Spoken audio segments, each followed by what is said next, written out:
to what Mueller's saying, he can very quickly become a target. So that doesn't give you much comfort. Well, then, Nick, that brings me to you, because the question that, Lawrence O'Donnell and I were talking a bit about this on his show the other day, but this is the question. Let's say that Donald Trump decides he doesn't want to give an interview with Mueller, but Mueller says, oh, but you will. And he's subpoenaed to interview Robert Mueller.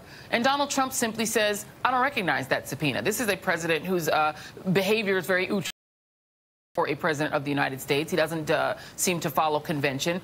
Who would force him to comply with the subpoena ordering him to do an interview with Robert Mueller? It would be a federal district court judge. The government... How would they enforce it? At that point, they would make a motion to hold Donald Trump in contempt. And the question would be, what would the federal district court judge do in terms of a remedy? I mean, normally, a person who refuses to testify before a grand jury winds up being incarcerated for the time period of the grand jury, which can be up to 18 months.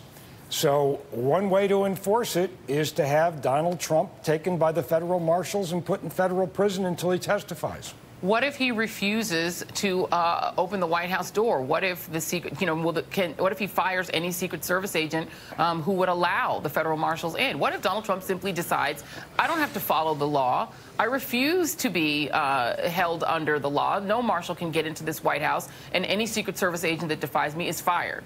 Well, at some point, he's going to have to come out of the White House. At some point, he's going to have to leave. And the U.S. Marshals will be directed to take him into custody, bring him before the federal district court judge. He'll be basically told that either he goes in and he testifies or he takes the Fifth Amendment. If he takes the Fifth Amendment, there's not a problem. If he refuses to answer on the ground that a truthful answer would tend to incriminate him, he has the right to do that. If he does that, there's no contempt. If he doesn't do that, he can be directed to go directly to jail. Do not pass go. Do not collect $200. End of story. And I wonder, I ask these questions because there is a finding in the Department of Justice that a sitting president can't be indicted. So I wonder, if Donald Trump just decides he just doesn't recognize the authority of any of these investigations. I don't know I think that's when you get to what we generally used to call a constitutional